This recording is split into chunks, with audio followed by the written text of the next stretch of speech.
physical mother, for me,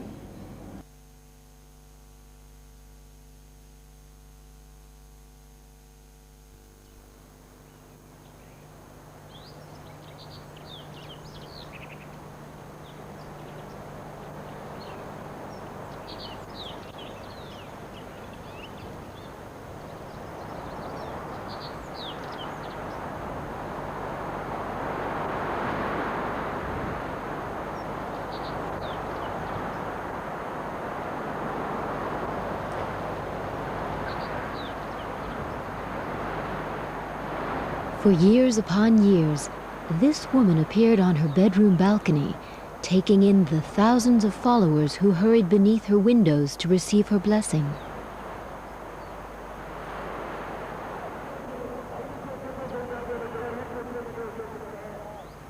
And these disciples who came from around the world may have eventually forgotten that this divinity, adored by all of India, carried a French passport.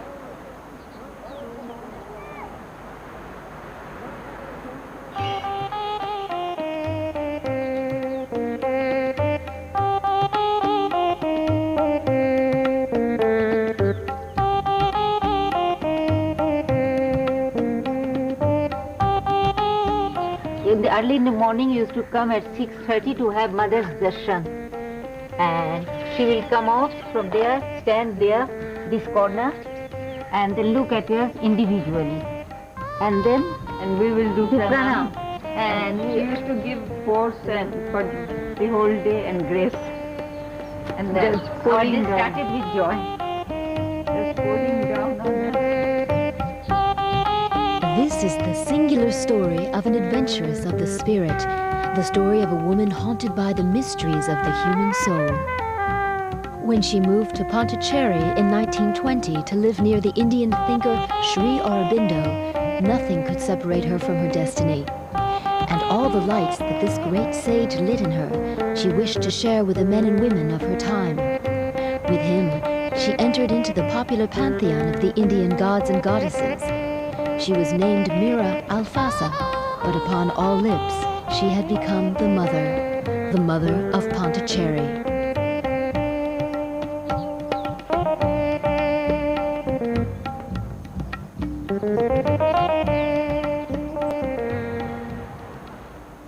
the physical mother,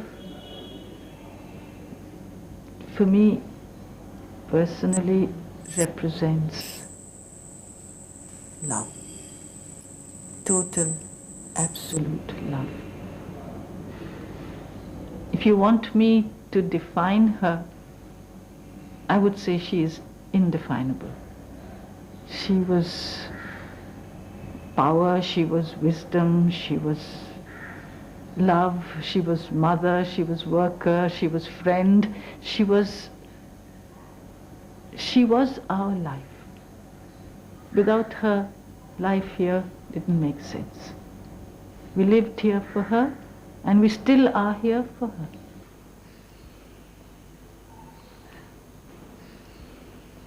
She came here because she was destined to come. She had a role to play, and it was her destiny that brought her here. There's no question of why or what, because the divine has no why. Premonition, intuition, or coincidence? The story of Sri Aurobindo and of Mira Alfasa begins 10 years before they actually meet. Mira has a dream which changes a life. I had visions, and I saw Sri Aurobindo just as he was physically. I mean the same man just as I would see him later. Almost thin, barefoot, wearing a dhoti thrown over his shoulder. And I did something that physically I had never done. I bowed low in the Hindu way. I did that, and at the same time I wondered, what is this all about?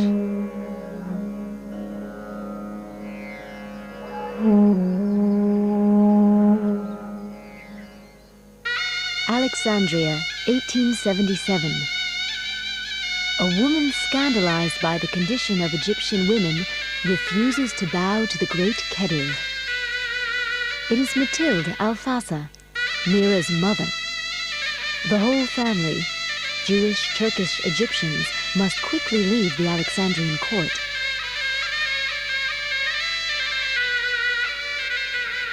(1878).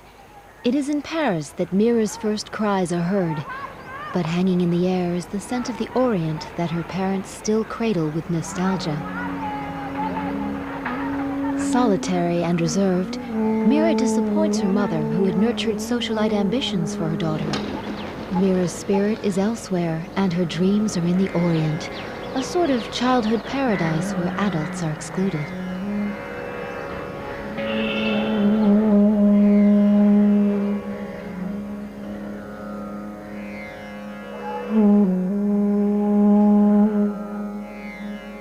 As a child, every night as soon as I had gone to bed, it seemed to me that I went out of my body and rose straight above the city. I then saw myself clad in a magnificent golden robe, and as I rose, the robe lengthened, spreading in a circle around me. Then I would see men, women and children, the old, the sick and the unfortunate come out from all sides, imploring help, recounting their sufferings, their sorrows. In response, the robe, supple and living, stretched out to them individually, and as soon as they touched it, they were consoled or healed and re-entered their bodies, happier and stronger than when they'd come out of them. Her father is fascinated by numbers. He is a banker who adores mathematics, with the distinctive hobby of raising birds that he lets fly about their apartment on the boulevard Haussmann. Between her mother's end-of-the-century social airs and her father's calculated composure, Mira has no one with whom to confide her visions. Her questions are left unanswered. She seeks her life. She searches her path. When she breaks into adolescence, she turns towards the world of art.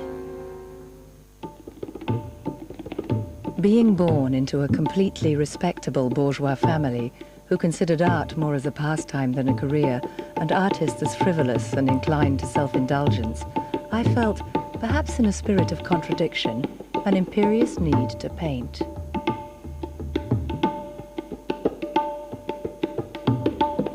And Mira rebels. At 16, she enters an academy of painting, the first of its kind to allow women to join its ranks. Mira paints portraits mainly. For her, human faces conceal more mysteries than any other object in front of her eyes.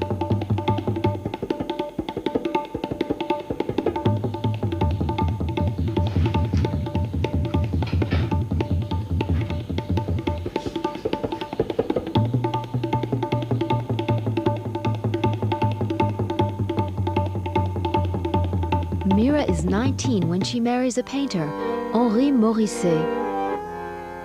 A year later, André, her only son, is born. Mira's lack of maternal enthusiasm is soon assuaged as André is put into the able hands of a nurse.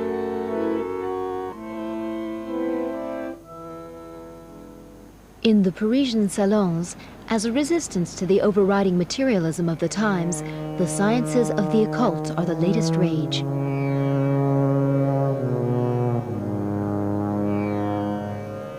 Mira abandons her paintbrushes and throws herself into the search for hypersensitive realities.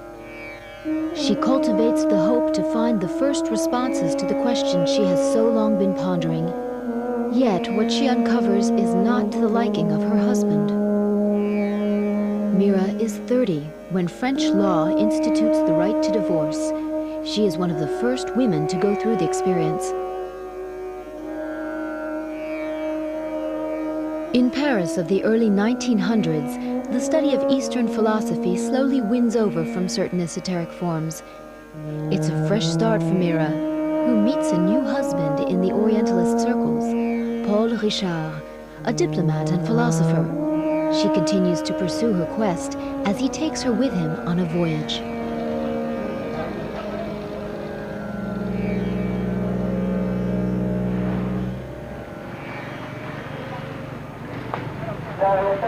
March 1914. They arrive in Pondicherry, India. There, they meet Sri Aurobindo, whose reputation they learned about in Paris. He has just spent a year in British jail for his anti-colonialist activities. Taking refuge in Pondicherry, a French trading post, he dedicates himself to yoga, surrounded by only his most faithful companions. He welcomes the Parisian couple with the utmost in Indian hospitality, as shown in this comic strip, still sold today by the thousands in India.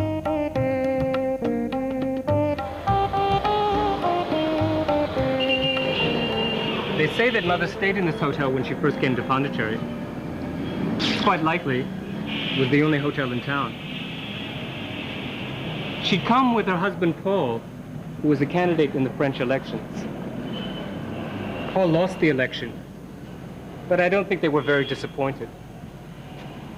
His other reason for coming was to meet Sri Aurobindo. And for him, but more for Mother, for Mira, it was a revelation. She says that when she first saw him at the top of the staircase, she realized at that moment that he was the one she was waiting for. I went up the staircase, and he was standing at the top waiting for me. My vision exactly. Dressed the same way, in the same position. He turned his head towards me, and I saw in his eyes that it was him. There was a fusion, a decisive shock. Because nothing happens in the cosmic realm except at its predetermined time and place. Under the watchful eye of her husband, Mira persuades Sri Aurobindo to publish his thoughts in a philosophical magazine, Arya. As quickly as he puts his ideas to paper, she translates them from English to French. For Aurobindo, man is a being in transition. Combining the Hindu notions of reincarnation with the Darwinian theory of evolution, he thinks that man will inescapably pass into a new state, mentally as well as physically. This new being will be as different from present man as man is from the monkey. Sri Aurobindo's entire thought and life are dedicated to this eventual metamorphosis, a monumental gamble that he will soon share with Mira.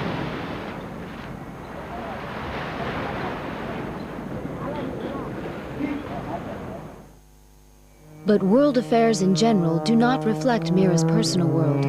World War I breaks out in Europe. Paul Richard puts on his diplomatic attire. His departure to Japan is imminent. Mira has to choose between two men, the yoga master she has dreamed about for 10 years, or her husband, the travel-loving philosopher. She wishes to stay near Sri Aurobindo, but in India, everything takes time. Revelations as well as loves at first sight.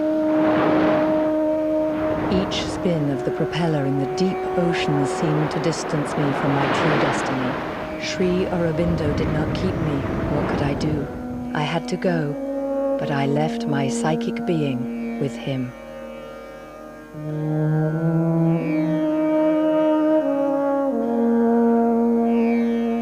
During the 6 years Mira spends in Japan, she withdraws into herself. Again, she has the feeling of being cut off from her destiny. So she begins to write to the sage of Pondicherry, often up to several letters a day. She confides to him the thread of her thoughts and the powerful moments of her spiritual progression. As for Sri Aurobindo, he uses these 6 years to establish the fundamental texts of his doctrine.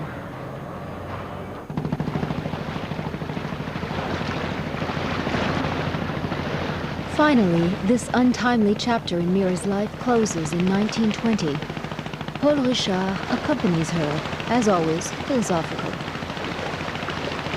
When I came from Japan, I was on a boat, when all of a sudden, about 2 nautical miles from Pondicherry, the physical quality of the air changed so much that I knew I was entering the aura of Sri Aurobindo.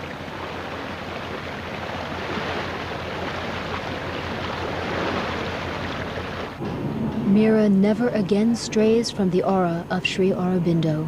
She moves definitively to Pondicherry. It is sheer happiness. She spends long hours meditating with Sri Aurobindo, while Paul Richard becomes less and less philosophical and discovers jealousy, that ancient human passion to which he falls victim. He leaves Pondicherry, and Mira never sees him again.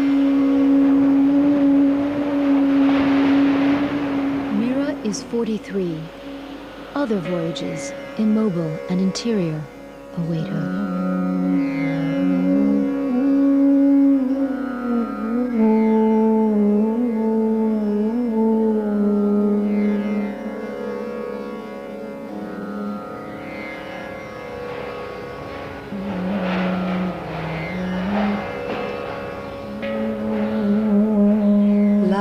Is a unifying vibration coming straight from the One, and only the very fine and the very strong are capable of receiving it.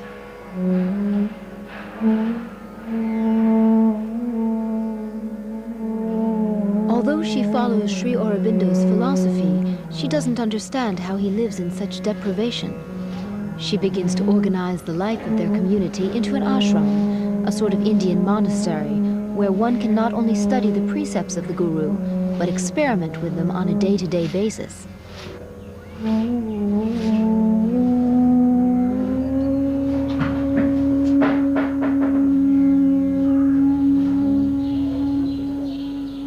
In the beginning, there may have been some doubt about whether a French woman, a foreigner,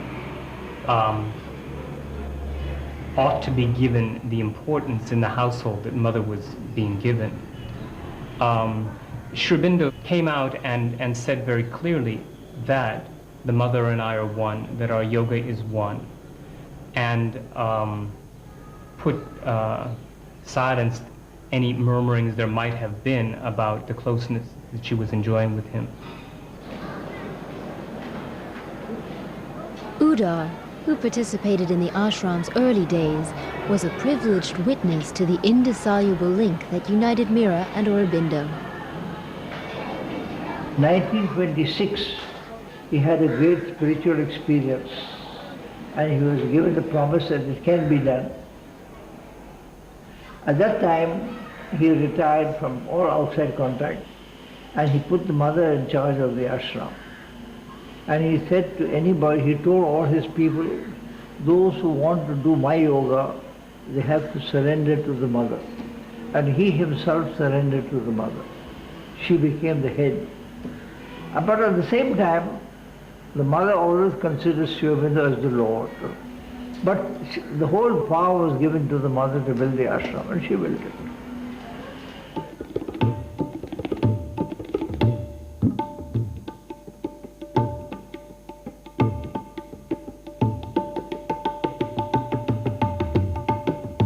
I entrust you to the great adventure.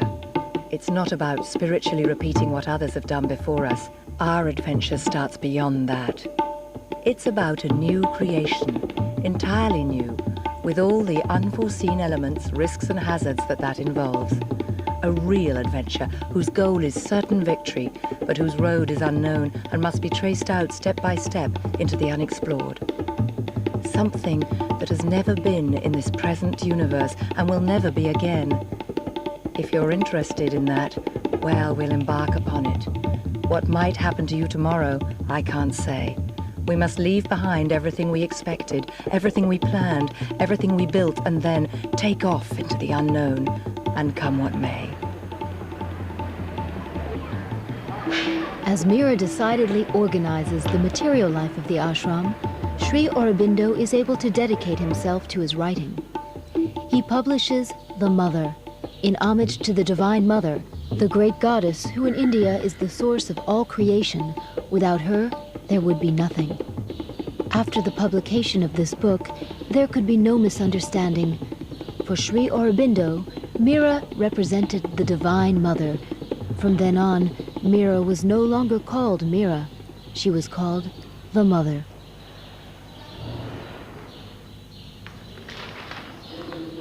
One thing that's certain is that the Mother took the lead in raising Sri Aurobindo on a pedestal, in having him treated as someone quite extraordinary.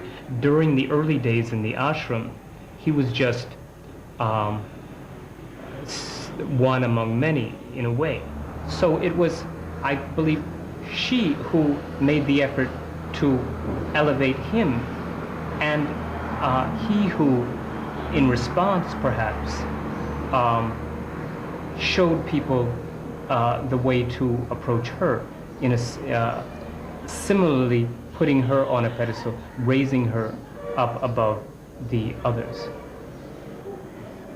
They really symbolize this modern, contemporary need in the evolutionary sense of wholeness, of totality, of oneness, of unity.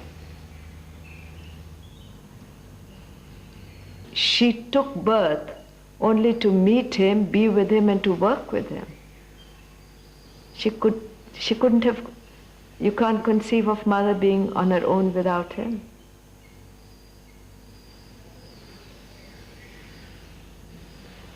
And she has said so herself. She has said so herself. She says, without him I exist not, and without me he is unmanifest.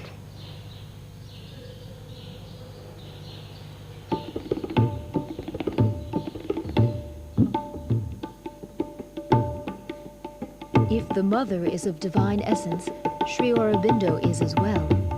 Together, they form a divine couple, faithful to the Hindu tradition, in which the male god thinks and the female goddess concretizes his projects. For Mira, those days of questions without answers are now far away. There's only one thing of which I'm absolutely sure, and that is who I am. Sri Aurobindo also knew it and declared it. But another thing is not so certain. It's the usefulness of my being here in a body, doing the work I am doing. Sri Aurobindo told me to do it, and that is why I do it as a sacred duty. Time will reveal how far the earth has benefited from it.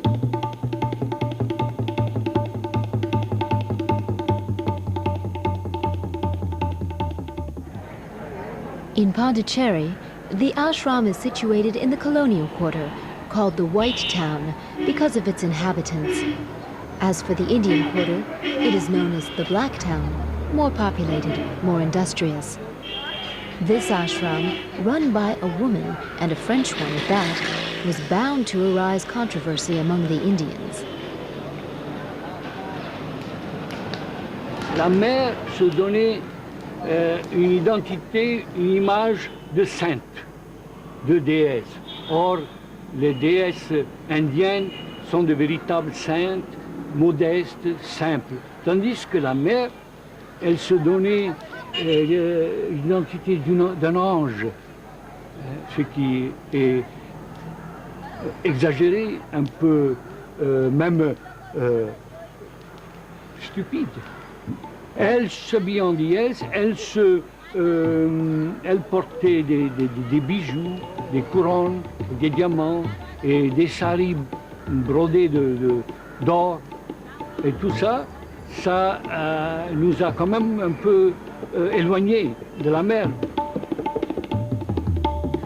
Je voulais toujours voir la mer parce que c'est normal que j'avais un esprit curieux, donc je voulais la connaître même, si possible, parce que tout le monde en parlait dans la ville. Et il y en a qui disaient du bien, d'autres disaient du mal. Donc moi-même, je voulais savoir. Et j'ai été reçu, effectivement, par la mer, à peu près même pas 3 mètres, hein, j'étais assis. On devait s'asseoir par terre, elle aussi, elle était assise. Et on avait droit à une question. En tout cas, moi, j'ai eu droit à une question, j'ai posé. Et c'est vrai, j'ai eu l'occasion de poser ma question, à savoir que tout le monde la considérait comme déesse, et moi, je ne la considérais pas. Si pour elle, est-ce que c'était une offense? Comment elle voyait cela? Elle m'a dit, textuellement, que ce n'était pas du tout une offense, que chacun était libre de penser ce qu'il veut, d'être, qu'elle-même, elle n'a jamais demandé à devenir une déesse. Donc si les gens voyaient en elle ainsi une déesse, elle acceptait. Elle ne disait pas autrement des choses, c'est tout, aussi simple que ça.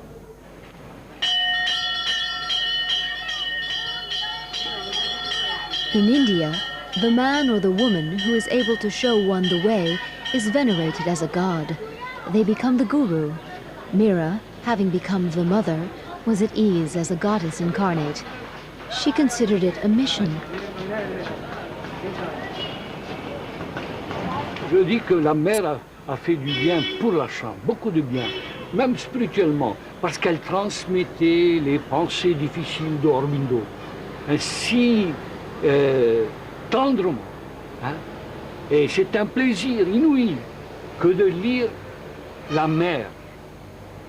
Et Aurobindo lui-même, il est très compliqué dans sa profondeur. Il faut être vraiment abstrait dans sa pensée pour comprendre Aurobindo. Mais la mère, tout le monde la comprend. D'ailleurs, je lis souvent le soir la mère. Awakened from the mortal's ignorance, men shall be lit with the Eternal's ray, and the glory of my sun lift in their thoughts, and feel in their hearts the sweetness Every morning, of my love. Uda reads and in Savitri, their acts, a long poem my of powers 24,000 verses, miraculous in which drive. Sri Aurobindo describes the My infinite will shall complexity be of his the yoga. meaning of their It requires days. years of meditation and Living study to be able to for grasp me, the high spheres of by Aurobindo's me, thinking. In me they shall live. In the heart of my creation's mystery, I will enact the drama of thy soul, inscribe the long romance of thee and me.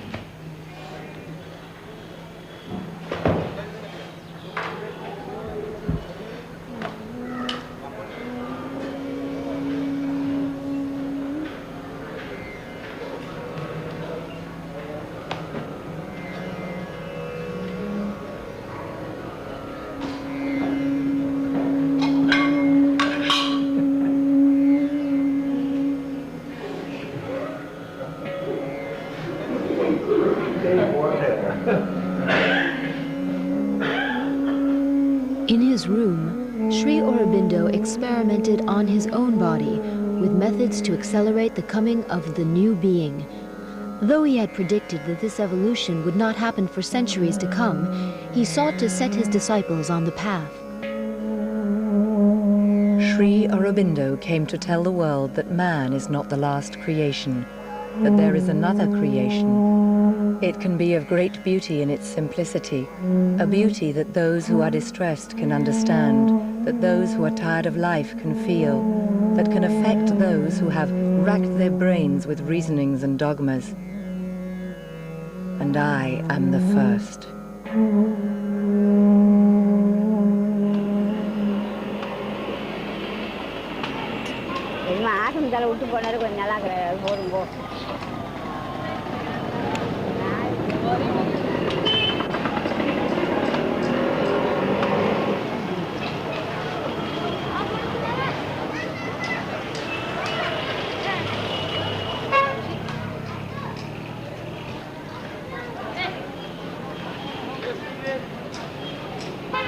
I always used to tell myself that if I could, I would try to create a little world where people would be able to live without having to be preoccupied with food and lodging and the imperative necessities of life, so as to see whether all the energies freed by this certainty of secure material living would turn spontaneously towards divine life and inner creation.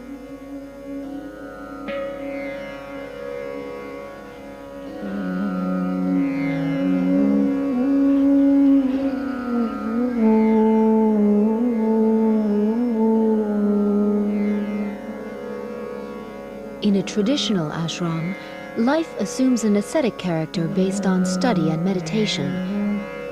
But in Sri Aurobindo's philosophy, work is a central ingredient. For him, the inspiration of the spirit should be present in every aspect of human life, even where one does not expect it. It is thus that the mother put all the disciples to work, even though many of them were not cut out for it.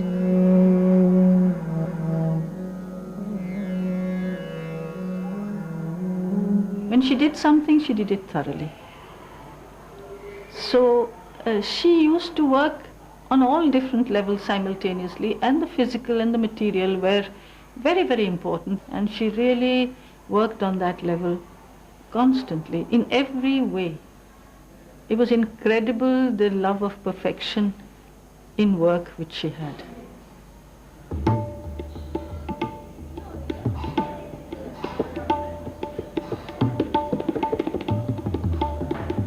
For Sri Aurobindo, sexual energy should be diverted in favor of meditation. So, in the ashram, men and women lived separately, even though, in accordance to the mother's wishes, they met constantly in their communal lives. But that was not all. No alcohol, no drugs, no politics. And before every important decision, the disciples would consult the mother. She met with them every day at sunrise or at sunset.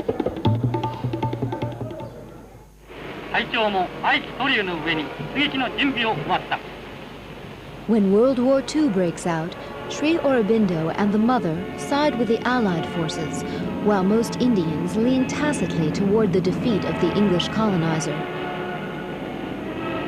Japanese planes are already circling the skies above Calcutta and Bengal.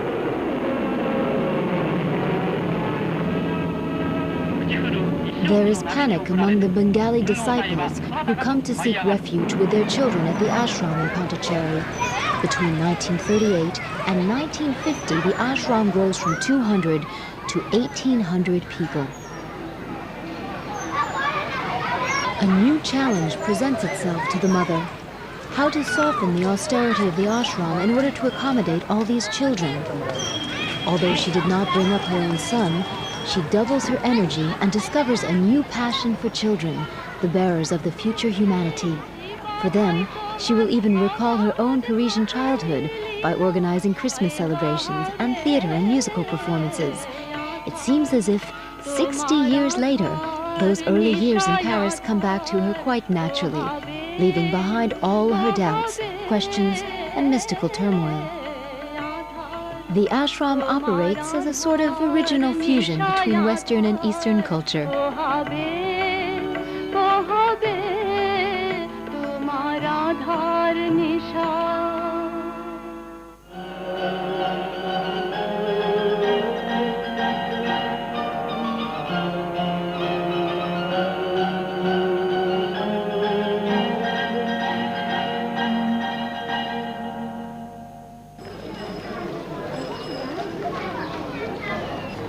Having arrived at the ashram at the age of 2, Jumur has never left Pondicherry since.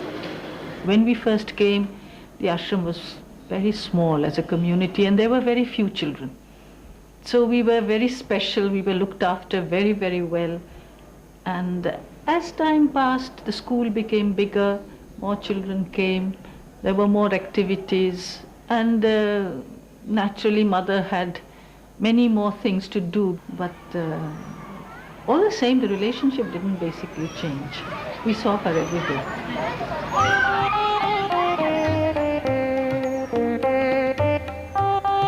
The ashram became a kind of laboratory of evolution, where the children constituted the forerunners of the new being, so precious to Aurobindo. The mother wanted a radiant future to open up for them.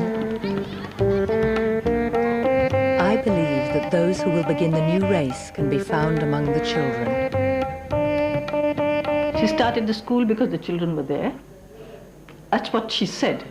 She started the school for her own reasons, of course. She was experimenting, I suppose, in developing human beings along other lines. Tremendously attached to the ashram school she had created in 1943, Mira stepped up her advice to the teachers. In the end, the only thing one should do faithfully is to teach them to know themselves and to choose their own destiny, learning to look at oneself, to understand oneself, and to want oneself. It's infinitely more important than teaching them what happened on the earth in the past, or even how the earth was built.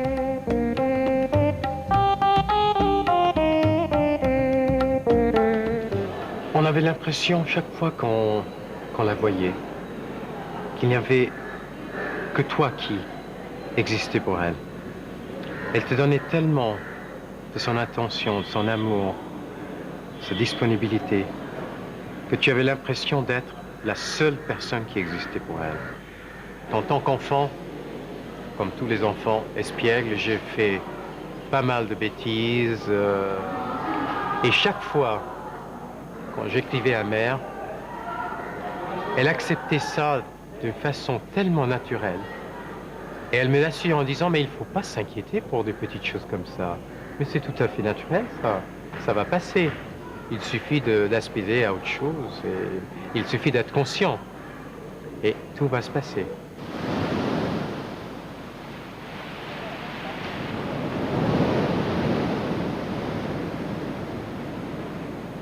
If you no longer want to belong to ordinary humanity, if you want to be more than just evolved animals, if you want to live a new, superior life upon a renewed earth, then here you will find all the necessary help.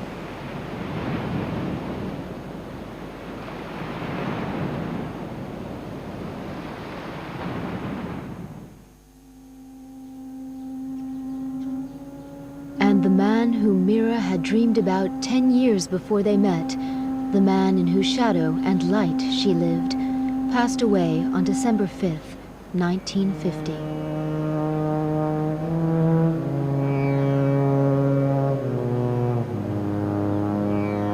I was standing next to him, and in a very concrete manner, concrete in such a powerful way that one thought it could be seen.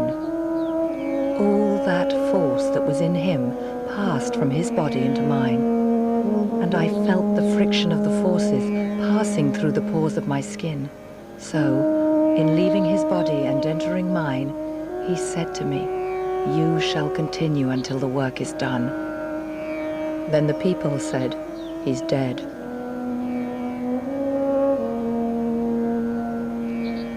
The mother without Aurobindo, a new step in Mira's life. She keeps a total silence over her pain, tirelessly pursuing her projects for the future. Habitually, at the death of a guru, his ashram dissolves. The mother, at this point, has to establish herself as an indisputable spiritual guide. This poses no problem for her followers, but for the outside world, it is more delicate. Convinced that it is necessary to continue her mission, she charges ahead. The ashram opens up to even more disciples, and as a consequence, to some new donors. And so, everything gets moving. Playing down the reticence about her succession, she inaugurates the Sri Aurobindo International Education Center in 1951 in the presence of celebrities from the world over. It is such a success that soon there is a lack of space. So, Mira herself designs the plans for Golconde, a residence built to accommodate the newcomers. Je crois que la mère voulait devenir indépendante de toute contribution externe. Elle a investi tout l'argent qu'on lui a donné comme donation pour des œuvres capitalistes, qui a multiplié cet argent et par là, ils ont pu acheter la moitié de la ville administrative. Une bonne moitié de la ville administrative appartient à l'ashram. Donc c'est à partir des profits que la mère a pu faire ça. La mère a fait ça pour sa famille, je dirais même sa grande famille.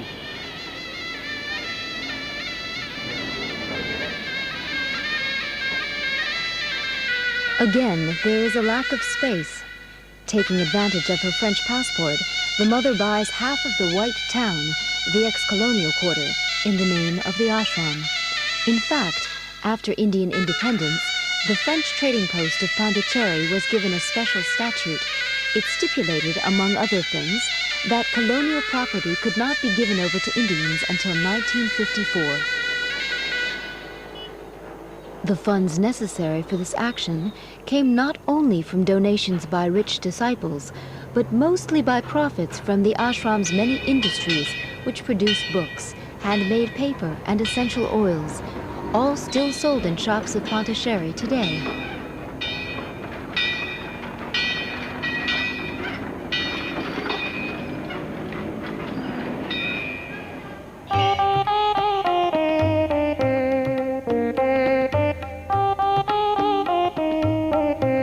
Undoubtedly surprised visitors most, whether they were from Pondicherry or elsewhere, was the importance that the mother began to place on sports in the life of the ashram.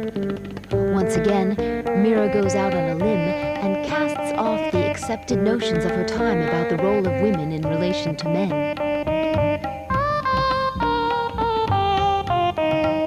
There was no difference between being born a boy or being born a girl. In our education, in our training, we were not treated separately. If that is what is called being a feminist, then she was. But I don't think she would like that label. Mother didn't like labels at all.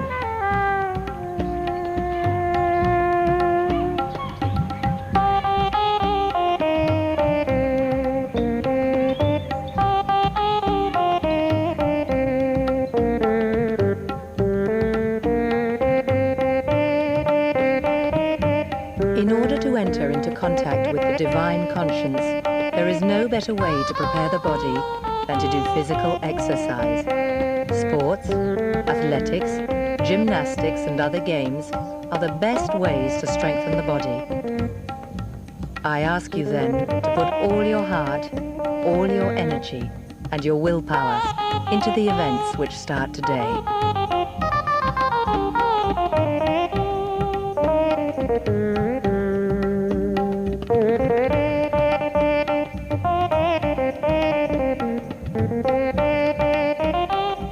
Every time we had a competition or a performance or some sort of a big celebration, the 2nd of December, for instance, she would come and take her place on the saluting stand, and we would all march past her, and it was such a moment, you know, that we really felt we were hers, and we were going to do whatever we were going to do for her sake. It sort of gave us a sense of fire, and at least to me, I remember that march past is one of the most wonderful things you felt, because there was a sense of everyone belonging to her and going to be whatever they were going to do, it was for her.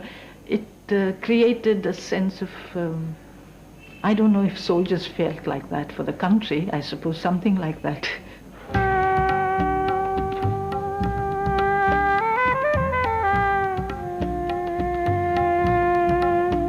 Day and night, at each moment, everything was under my control. And naturally, I think that the disciples made a lot of progress at that time.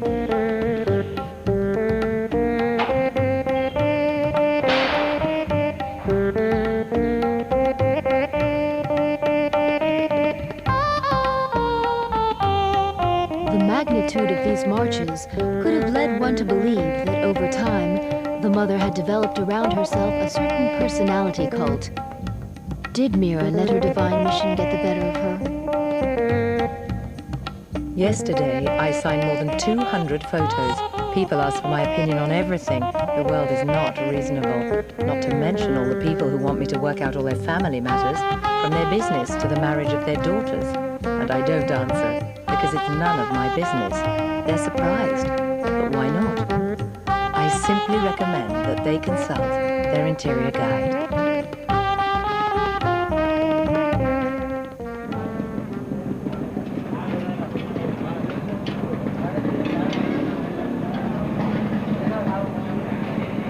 Sri Aurobindo didn't like photographs. Several weeks before his death, the mother convinced him to leave some images for posterity.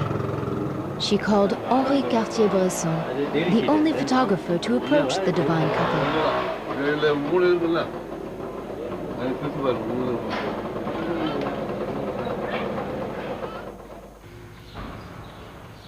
I've become a little bit too public. Each day the governor comes to visit and sits down in front of me. He stays there silently for 5 minutes and is content to absorb the energy like a sponge.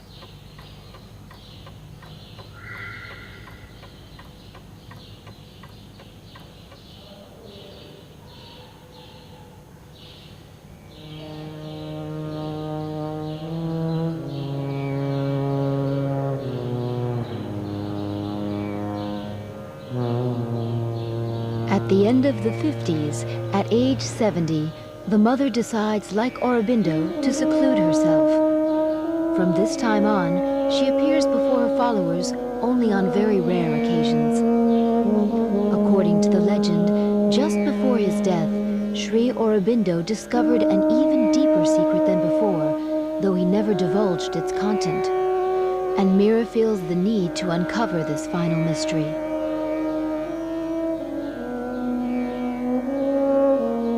Alone in her room, the mother discovers how to master her body to the point of controlling even the most minute cells. Such control over oneself allows one to influence certain innate mechanisms and vary their evolution to hasten the emergence of the new being. That is the secret of the yoga of the cells. Once again, if one believes the legend, Sri Aurobindo discreetly unveiled one of these essential discoveries and then entrusted Mira with presenting it to the world.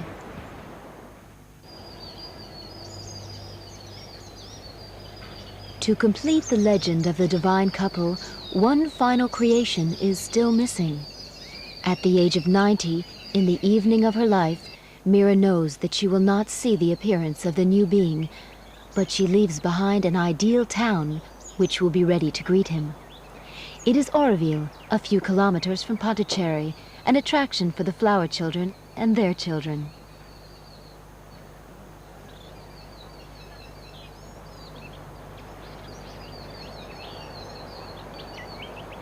La première fois que j'ai cru qu'il y avait une découverte à faire au-dedans de moi, eh bien c'était la chose qui était la plus importante.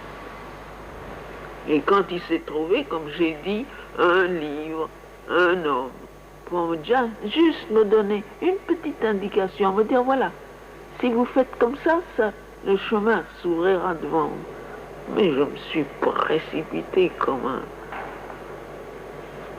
cyclone. Et rien n'aurait pu m'arrêter. Mais ça, cette ardeur, cette volonté qui vainc tous les obstacles, cette concentration qui a raison de tout. Qui est-ce qui m'a demandé maintenant ce qu'il faut faire? Eh bien voilà ce qu'il faut faire, mon enfant.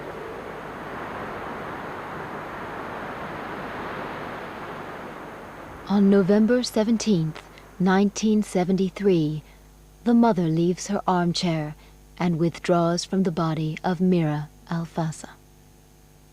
When she left the body in 1973, of course it was a shock. And of course I still miss her. Certainly the physical contact, the physical presence, because I've been with her all my life. I've known her from the age of 2. So she's been the one constant in my life. But I am also in contact with her. If I can make the right kind of effort, then I can reach out to her. I can sometimes even touch her. See her, yes. Smell her very often, because she had a very particular perfume, which is there. Sometimes you walk down the street or you go to the ashram and you suddenly get a smell, and you know, oh, this, we called it mother's smell. There's no word. I don't know what it was made of, flowers and perfume and so many things, but it's something and it's there. And when that comes floating, I know she's around. She's somewhere there. Mother and Sri Aurobindo will both come back, but they will come back in a new form, in a new way. They will not be born, because birth implies death. So they won't be born, they will be projected directly. It's a new way of coming down. These are things that at the present moment, they are fantasies. All right, you count them as fantasies, but if you believe, I believe, I have faith, I believe that they are going to be true. But I don't ask everybody to believe. They think these are only fantasies. All right. It's my business not to convert anybody. It will be said of me, she was ambitious. She wanted to transform the world. But the world does not want to be transformed, except by a very long and slow process.